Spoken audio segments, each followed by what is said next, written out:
Hi everyone, thank you so much for joining us today for Mindfulness for Beginners.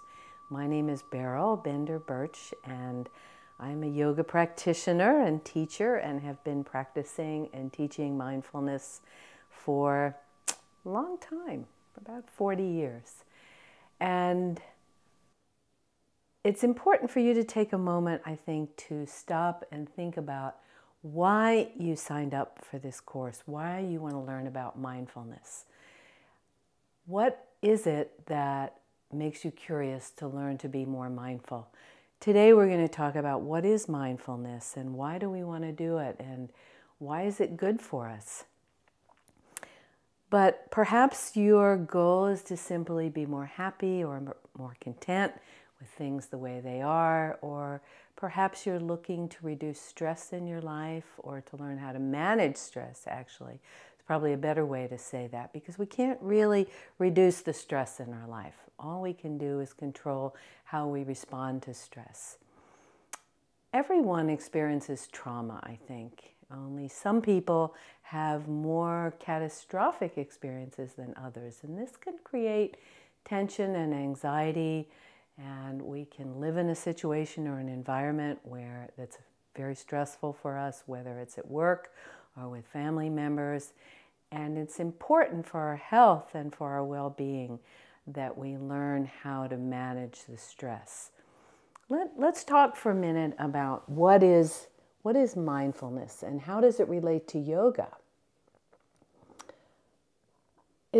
I think a good thing to start with is for us to remember that the word yoga is not necessarily synonymous with the word exercise, that yoga is about a lot more than just exercising, that the word yoga, and especially if we're talking about classical yoga, follows the whole gamut from doing yoga postures, which many of you may have experienced already, through learning breathing techniques, all the way through to meditation.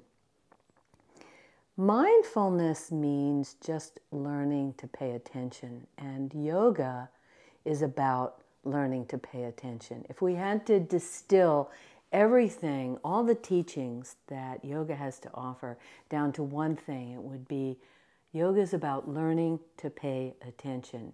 It's not just a stretch class, it's not just an exercise class, but all of the tools that we have in yoga are helping us begin to bring our attention into the present moment. So learning to pay attention is mindfulness. It's just another way of expressing, get your attention in present time. Now, why does that help us learn to deal with stress? Why do we want to be in the present moment? You might think about that for a moment. Why do we want to, talking to all my friends and students and people who have tuned in, who are here to perhaps ask some of the questions that you might have, but why do we want to be present? If you think about it, there really isn't another option.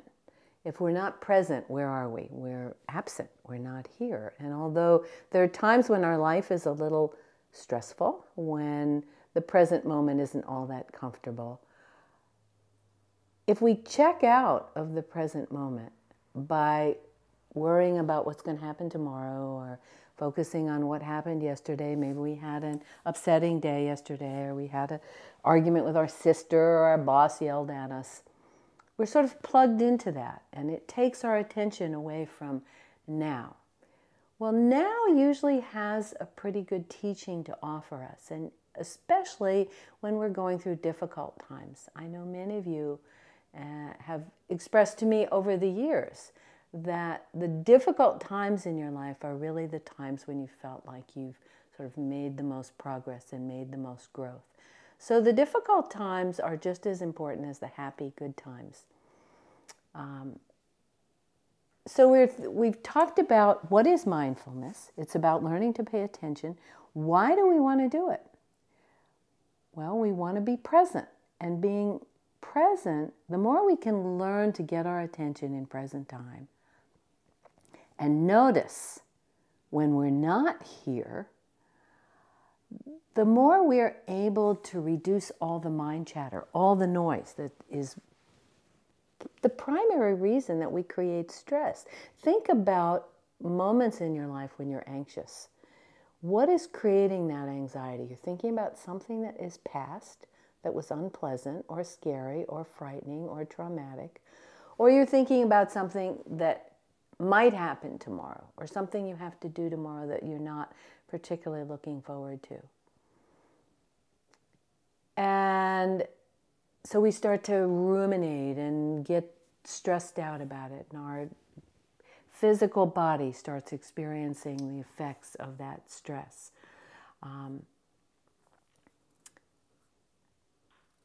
So we're going to take a moment when we notice that. The yoga techniques that we're going to work on in the rest of this course are going to show us how we can learn to develop what we call the observer or the witness, so that the moment we start to stress out about something, let's say you're on your way to a yoga class or you're on your way to an important appointment and you get stuck in traffic, right? And you start to sweat and start to breathe shallowly and start to get anxious and, oh my God, I've got to get there.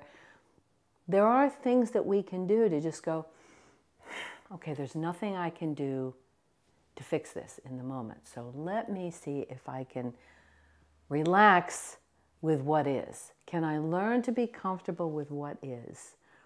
Learning to accept whatever is going on is a very important part of being mindful.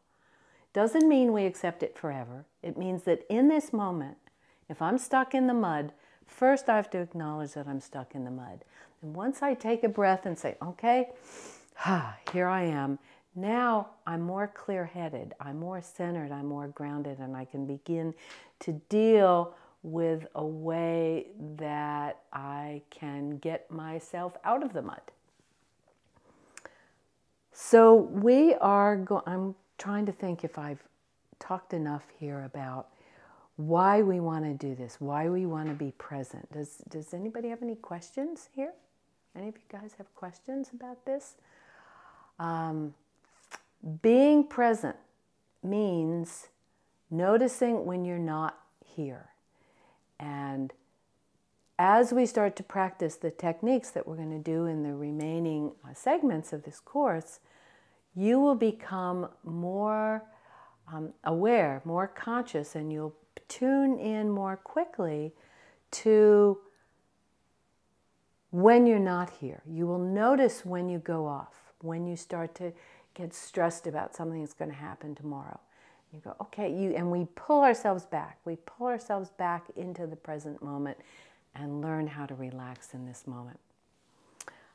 The next segment of this course, we're going to talk about sort of the scientific basis for mindfulness and how this works, and what we're going to do. What are the tools we're going to use? We're going to use breathing. We're going to use watching our natural breath, learning how to tune into our breath, pay attention to that, how to deal with thoughts that come up that interrupt our focus on our breath, which will happen hundreds and hundreds and hundreds of times to everyone. And we will learn a practice that we can do, and I hope you will do, very short practice, 12, 15 minutes, that I hope you will do every day for the next month, that will help you learn how to manage stress in your life and minimize some of the unhealthy effects that come about from chronic stress. Whether it's an anxiety disorder like insomnia or depression, whether you're dealing with PTSD or any kind of trauma that you're trying to recover from, or whether you simply want to be more mindful, more patient, more happy, and particularly more healthy. A lot of these techniques, and I'll talk about this in the next segment, are being shown through research that's coming out now to have very, very positive effects on our health and on our well-being. Thank you. Hope you'll tune in to the next segment.